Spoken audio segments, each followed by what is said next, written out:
which you add with rice and sell it for $2. It's not very creative.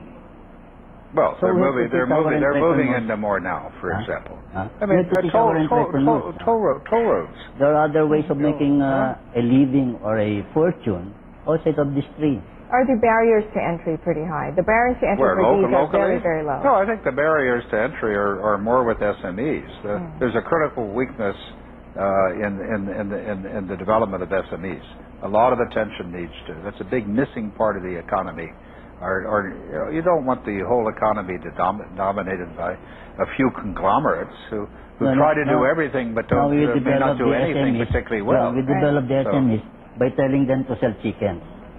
So you have 400 Inasal outlets, you have 398 Chowking outlets, you have 1,000 Jollibee outlets. Yeah, but that's all chicken. But that's franchising. It's a chicken story. Aren't you a pork man? I like pork. How's that? I like pork. I'm tired of chicken.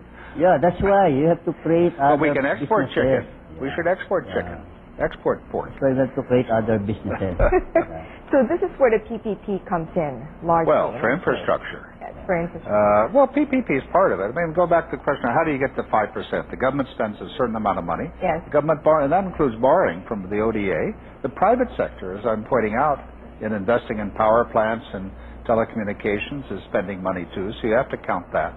And then you have PPP. Yes. Now, PPP's been around since the law was passed, right at the end of Corazon Aquino's presidency. 1998, right? John. So you remember that? Yeah, 1998, that's 20 years ago. No, it was 1989, 90. I remember when I came out here on a mission when I was still at the State Department, and Alex Melcher was the first guy in charge of the BCDA, and we showed Clark and Subic, and then he wanted us to get a briefing by Tong Poyumo, who at the time was, a father of the BOT law, way back then, and they used that. It's even older, 30-year-old concept. And there was a BOT. Take off today? Well, it took off. No, the Philippines has done. In fact, I'm in a BBC story today. If you look at the BBC website, I think has a pretty fair evaluation where we forget the successes of the past, but which were primarily in the Ramos administration.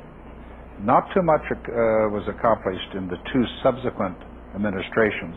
So the current administration's policy is correct, and because the previous administrations they neglected the program.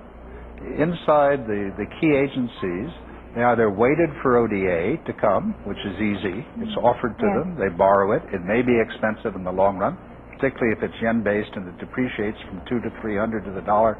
What it is today, you have to repay it 75 to 1. Yeah. And they also sort of like these unsolicited things, right? Which may have had a little bit of extra reasons to go along with it. So the harder thing to do is what this government is trying to do, and it has about $20 million of it. Well, it has its own money, right? In the first budget last year, DBM put $350 million in for PPP Center.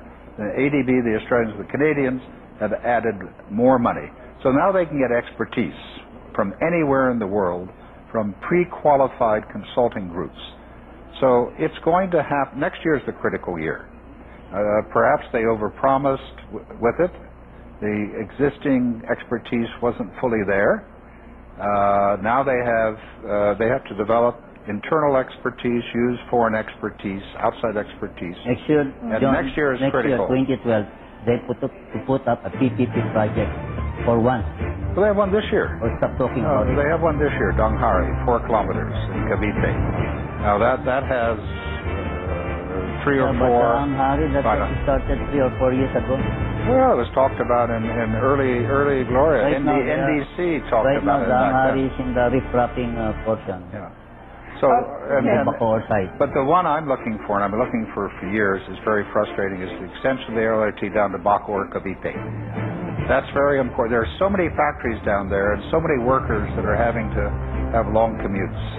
Okay, we're going to continue this discussion. We'll be right back. You're watching BizNews. We'll be right back.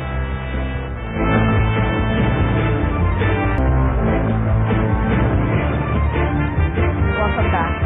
So, John, let's talk about airports quickly. Okay. Your recommendations on airports. Well, airports, of course, we look first of all at NAIA, which already, this year the terminals will reach their design capacity. 10 million. No, it's 30. 30? There's 4 terminals. 30? You get 1, 2, 3, and 4. You add it all up, you get around 30 million. But they're at that capacity. Or some are over, some are under, but total. But the real critical problem is the runway. One runway. You only have one runway. Right now, the recommended number of landing and takeoff is 36 per hour. Sometimes it's up to... One runway per to 1,000? Oh, I don't know the exact number, Tony, but they're moving the schools away. They're going to move general aviation, at least fixed wing away. That will help. They're going to put a taxiway, rather than making a 90-degree turn, a slot. They have to remove the private hangars. Well, I don't know if you have to remove the hangars. You have to make sure that the aircraft are not using that, and they'll move, I guess, to LIPA. I don't know how long it'll take. To tie up the management time of the controller. Yeah, exactly. And but even then, you make those fixes and you improve the capabilities of the air traffic controllers and the taxiway, etc. You still can't put in a second runway. It's just too expensive to acquire. If you join the airport, in Manila, if you arrive at the wrong time, with this 30 to 40 flights waiting for a order to land, you wait about 30 minutes. Yeah, but you can also be sitting for your flight to arrive 2 or 3 hours. Yeah. So there really is a congestion problem. Yeah. Clark. Well, Clark is sitting there. It has a terminal. Clark has 2 runways. They have 2 runways, and they've saved the space over in Air Force City where those 2 runways are too close for parallel operation, but you have the space to build a third so you could operate parallel, maximum efficiency. The terminal at Clark right now has a capacity of 2 million. It's operating slightly under 1 million.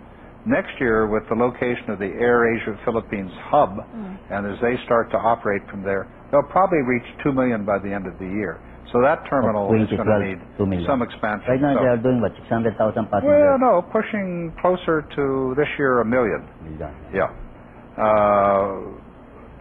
It will eventually need a much larger terminal. You also need to look at the infrastructure, how we get to Clark. Yes.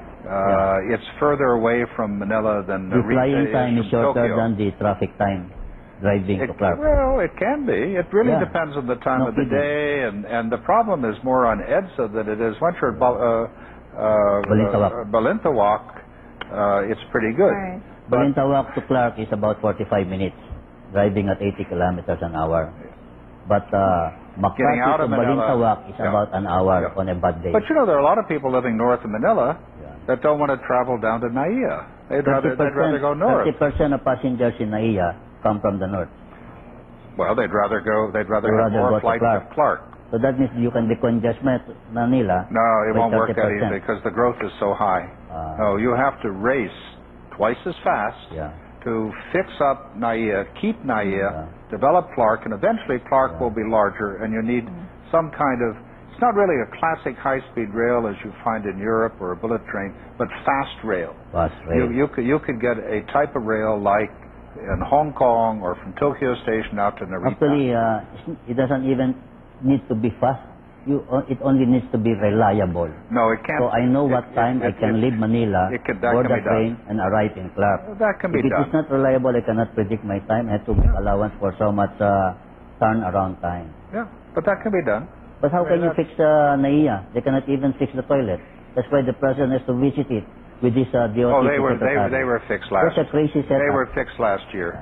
It needs a presidential attention to fix a toilet. Yeah, but they were fixed last year.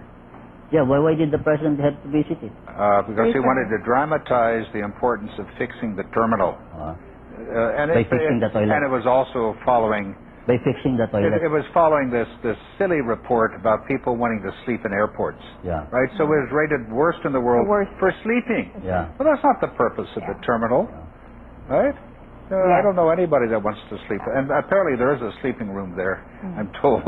But So the point is, John, is to raise both NAIA and I think so. Spark. Yeah, I don't think we should do something radical by just closing one and going to the other. Sure. Because I They think... could complement each other. Oh, they could, and if you look And at... we need, if You know, we're we going can to be have growing. 20 million in the central Luzon area by 2020. That's what the Anyway, demographers John, you say. 30 believe that million by NAIA, 2030. John, you We believe need that both. NAIA can be one of the best lab airports in the world? Is that a trick question? No, because What is your love? best as our Chinese spokesman said, It's our it airport. can It's be what the we most got, lab. right? I'm saying best lab. I don't know. A lot of work. A lot of work. Okay, has to now be done. we're going to move on to But- water.